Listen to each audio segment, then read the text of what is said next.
ایک قرضہ وہ ہے جو اللہ کو دیا جاتا ہے، جو اللہ کو دینے والا قرضہ ہے، اس میں سے بہت سے آپ کے سامنے انفاق فی سبیل اللہ کے حوالے سے باتیں گوش گزار کر دی ہیں، جیسے یتیموں کی کفالت، بیواؤں کی کفالت، کھانا کھلانا۔ اسی طرح اللہ کو قرضہ دینے میں ایک بہت بڑا مصرف، من بنا للہ مسجداً بن اللہ لہ بیتاً فی الجنہ، جو اللہ رب العزت کے لیے مسجد بناتا ہے اللہ تعالیٰ اس کے لیے جنت میں گھر بنا دیتا ہے۔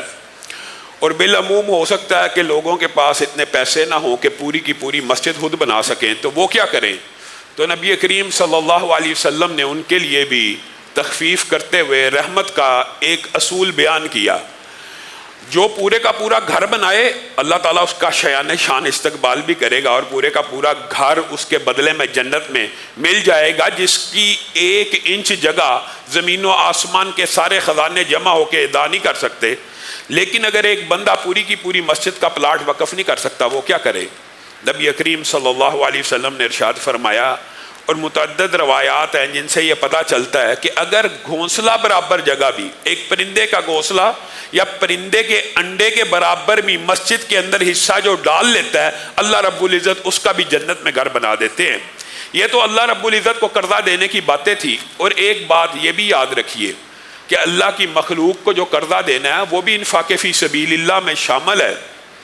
نبی کریم صلی اللہ علیہ وسلم نے فرمایا، کل قیامت کے دن ایک ایسا شخص بھی ہوگا، اللہ تعالیٰ اس سے پوچھیں گے کہ کیا نیکیوں کے اعمال لے کے آئے؟ وہ بندہ کہے گا، اے اللہ، نیکیوں کے بہت سے اعمال موجود نہیں ہیں، غافل تھا، لیکن ایک کام ضرور کیا کرتا تھا، اپنے منشی کو، اپنے ملازم کو کہا کرتا تھا، جو مالدار لوگ ہیں ان سے تو رقم لے آؤ جو میں نے لینی ہے، گرائی کی شکل میں، قرض کی شکل میں، لیکن جو مجبور، تنگ دست، مفلوق الحال بندے ہیں ان کے اوپر نرمی کرو اور ان کو وقت دے دو۔ اور زیادہ نیکیاں مجھے یاد نہیں ہیں، لیکن میں تیری مخلوق کے اوپر نرمی کیا کرتا تھا۔ تو اللہ رب العزت ارشاد فرمائیں گے، تو میرے بندوں پہ نرمی کیا کرتا تھا، میں تجھ پہ نرمی کرتے ہوئے تجھے جنت میں داخل کر دیتا ہوں، اگرچہ تیرے اعمال بہت زیادہ نہیں ہیں پھر بھی داخل کرتا ہوں۔ میرے بھائیوں، امام احمد نے سیدنا بریدہ رضی اللہ تعالیٰ عنہ سے ایک عجیب و غریب حدیث کو روایت کیا، اور اس کی سند حسن ہے۔ حضرت بریدہ کہتے ہیں، اور یہ بات بھی یاد رکھ لیجئے کہ قرضے کے حوالے سے ذخیرہ احادیث میں، یعنی کسی مسلمان بھائی کو قرضہ دینے کا جو اجر و ثواب ہے، اس کے بارے میں 5 باتیں ملتی ہیں۔ اور بظاہر کوئی بندہ یہ سمجھ سکتا ہے کہ شاید آپس میں تضاد ہے، جیسے امی عائشہ کئی مرتبہ چھوٹا سا قرضہ لیا کرتی تھی اور کیا کہا کرتی تھی کہ میں نے رسول اللہ سے سنا ہے کہ جو قرضہ لیتا ہے واپس کرنے کی نیت سے اللہ کی مدد شامل حال ہو جاتی ہے، اس نیت سے قرض لیتی ہوں۔ اور دوسری حدیث کیا، اللہ تعالیٰ مجھے قرضے سے بچائے۔ یہ بھی منکرین حدیث کو آپس میں ٹکراتی ہوئی نظر آتی ہیں۔ بعض حدیثوں کے اندر آپس میں تعارض عقل کو محسوس ہوتا ہے، حقیقت میں نہیں ہوتا، تو اس کی تشریح بھی محدثین نے کر دی۔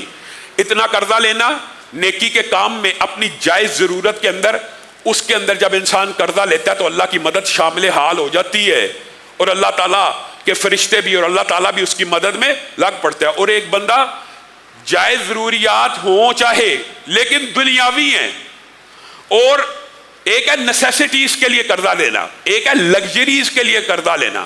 جو بندہ نیسیسٹیز اور ضرورت کے لیے قرضہ لیتا ہے اس کے شامل حال مدد اللہ کی ہو جاتی ہے، ادائیگی کی نیت ہے۔ اور ایک بندہ صرف لگژریز اویل کرنے کے لیے قرضہ لیتا جا رہا ہے اور اپنے جیب اور استطاعت سے بڑا قرضہ لے رہا ہے، تو اس قرضے کے لیے رسول اللہ صلی اللہ علیہ وسلم نے کہا ہے کہ اللہ تعالیٰ قرضے سے بچائے اور لوگوں کی غضب سے بچائے، جو قرضہ لینے کے بعد انسان سے جب مانگنے کا تقاضا کرتے ہیں تو انسان پریشان ہو جاتا ہے۔ تو گویا حدیث میں تعارض کوئی نہیں ہوتا، یہ انسان کی عقل کا تعارض ہوتا ہے۔ اسی طرح 5 جو قرضے کی، قرضہ بھی انفاق کی قسم ہے، جی ہاں، اس کی 5 مختلف ثواب بیان ہوئے ہیں۔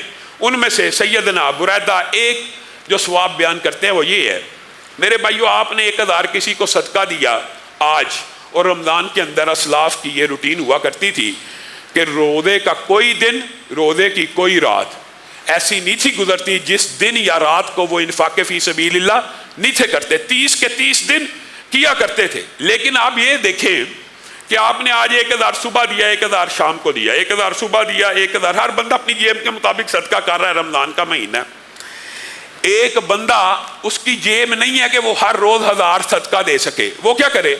اگر حقیقت میں کوئی مسلمان بھائی ضرورت مند ہے, اس کو 1000 قرضہ دے دے. سیدنا بریدہ بیان کرتے ہیں, میں نے رسول اللہ سے خود سنا ہے, جو بندہ کسی بندے کو قرضہ دیتا ہے, ہر روز اس کے نامہ اعمال میں اتنے ہی کا انفاق لکھ دیا جاتا ہے. پہلی حدیث یہ بھی تھی رسول اللہ صلی اللہ علیہ وسلم سے, عبداللہ ابن مسعود نے جو حدیث بیان کی ہے وہ یہ ہے, صدقہ جو ہے وہ نصف, یعنی جو قرضہ جو ہے وہ نصف صدقے کے برابر ہے. یہ حدیث بھی صحیح ہے.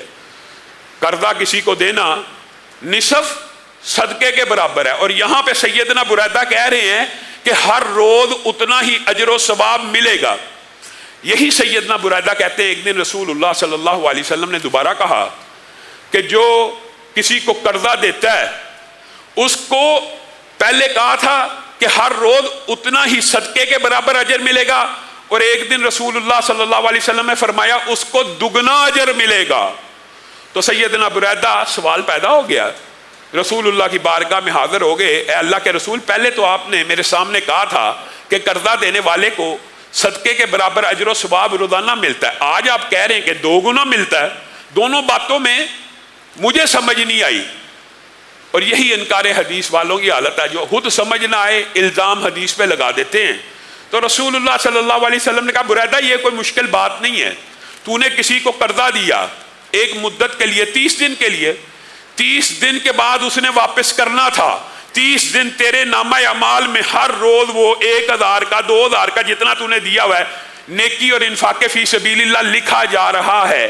اب 30 دن مکمل ہو گئے, 31ویں دن بندہ آیا ہے اور کہنے لگا آج میرے سے پیمنٹ ارینج نہیں ہو سکی, مجھے 30 دن مزید دے دیجئے, 10 دن مزید دے دیجئے. تو اب جو تو قرضہ دے گا کہ مدت مقرر ہو جانے کے بعد جس مدت پہ اس نے واپس کرنا تھا اس مدت پہ اس نے واپس نہ کیا اور تو نے پھر بھی اسے مہلت دے دی, تو اس قرضے کا بدلہ 1 گنا نہیں بلکہ 2 گنا کر کے لٹایا جائے گا. کوئی تضاد نہیں حدیثوں میں. پھر رسول اللہ صلی اللہ علیہ وسلم نے بیان کیا, یہ بھی حسن درجے کی حدیث ہے, کہ جنت میں ایک شخص داخل ہوا, اس نے کیا دیکھا, جنت میں لکھا ہوا ہے کہ انفاق فی سبیل اللہ کا اجر 10 گنا ہے, اور اللہ کے راستے میں کسی مخلوق کو قرضہ دینے کا اجر 18 گنا ہے. ایک جگہ رسول اللہ صلی اللہ علیہ وسلم فرما رہے ہیں کہ قرضہ دینے کا اجر آدھے صدقے کے برابر, ایک کہہ رہے ہیں ہر روز صدقے کے برابر, پھر کہہ رہے ہیں دگنا, یہاں پہ 18 گنا زیادہ ہے. گویا ایسے لگتا ہے کہ جیسے حدیثیں ٹکرا رہی ہیں, لیکن یہ بات نہیں, یہ دینے والے کی نیت کے اوپر, اخلاص کے اوپر بھی ڈیپینڈ کرتا ہے. اور 18 گنا کی جو بات ہے اس کے اندر بھی محدثین نے حکمتیں بیان کر دی ہیں. کہا جب بندہ انفاق فی سبیل اللہ کرتے ہوئے صدقہ کرتا ہے تو وہ دے دیتا ہے, اس کو واپسی کی امید نہیں ہوتی, لیکن جب کسی کو قرضہ دیا ہوتا ہے تو واپسی کی پوری امید ہوتی ہے.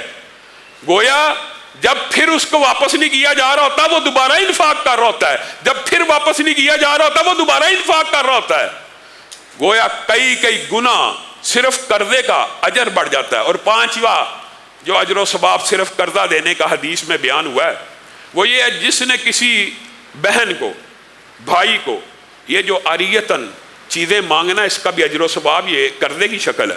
اور اجر و ثواب اس کا ہم سمجھتے ہیں تھوڑا یہ بھی انفاق فی سبیل اللہ کے اندر آتی ہیں, بلکہ رسول اللہ صلی اللہ علیہ وسلم نے اور قرآن نے تو کہا کہ جو برتنے کی چیزیں عاریتاً یا ادھار نہیں دیتے ان کو ڈرنا چاہیے اللہ سے.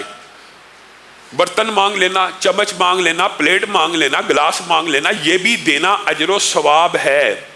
لیکن ایک بہن ہے, بیٹی ہے, عورتیں ہیں, ایک دوسرے سے کیا مانگتی ہیں, شادی پہ جانا مجھے اپنا فلاں سونے کا سیٹ دے دے, چاندی کا سیٹ دے دے, یا کسی کو ضرورت پڑ گئی قرض کے طور پہ کسی سے سونا لیتا ہے, چاندی لیتا ہے. صحیح حدیث ہے یہ بھی, سونا اور چاندی قرض دینے والا. انفاق فی سبیل اللہ کے فضائل آپ کے سامنے گزشتہ کئی دنوں سے رکھ چکا ہوں. یہاں پہ قرض دینے کی بات ہو رہی ہے, 4 چیزوں کا قرض. 4 چیزیں یہاں پہ رسول اللہ صلی اللہ علیہ وسلم نے بیان کی ہے, جن میں سے 3 دینے کی ہیں اور 1 رہنمائی کی ہے. پہلی بات, سونا قرضے میں دیتا ہے, چاندی قرضے میں دیتا ہے. تیسری چیز جو قرضے میں دینے کی ہے وہ دودھ کا ذکر ہے. کہ دودھ پلاتا ہے، اس سے مراد کیا دودھ کا گلاس ہے؟ نہیں، اس سے مراد دودھ والا جانور دیتا ہے. گائے دے دی، مجھے 5-10 دن کے لیے دے دے، میرے بیوی بچے ہیں، میں آپ کو واپس کر دوں گا. مجھے بکری دے دے، میں اس کا دودھ دو لیا کروں گا. یعنی یہ 3 چیزیں جو بندہ قرضے کی مد میں دیتا ہے جو واپس ہو جانی ہے، یقینی بدیہی طور پر صرف 1 گھنٹے کے لیے کیوں نہ دی ہو، اپنی بہن کو 1 منٹ کے لیے ہی، 1 گھنٹے کے لیے، ایک شادی کی تقریب کے لیے کوئی زیور کا سیٹ وغیرہ دے دیا سونے چاندی کا. نبی کریم صلی اللہ علیہ وسلم نے فرمایا ان 3 چیزوں کا جو قرضہ دیتا ہے وہ انفاق فی سبیل اللہ میں ایسے ہے گویا اس نے ایک پورے کا پورا غلام آزاد کر دیا ہے. سبحان اللہ. اور اس کے ساتھ جو چوتھا ذکر اس حدیث میں موجود ہے، آپ سے کوئی رستہ پوچھتا ہے فلاں علاقہ کہاں ہے، آپ اس کو کہتے ہیں وہاں ہے، وہاں. اس میں بھی ہمیں اپنے اوپر غور کرنا چاہیے. یہ بھی صدقے کی ایک قسم ہے. جب آپ کسی کی صحیح رستے کی طرف رہنمائی کریں، حدیث کے الفاظ ہیں، عموماً ہم سے رستہ پوچھا جاتا ہے فلاں علاقہ کی طرح، جی ادھر کو چلے جائیں. رک کے اس کو اچھی طرح بریف کر کے اگر بتلایا جائے گا تو رسول اللہ صلی اللہ علیہ وسلم نے کہا ایک مسلمان کی صرف اتنی سی مدد کرنا، راستے کی رہنمائی کرنے والے کو بھی اتنا اجر و ثواب ملے گا کہ گویا اس نے ایک غلام کو آزاد کرا لیا.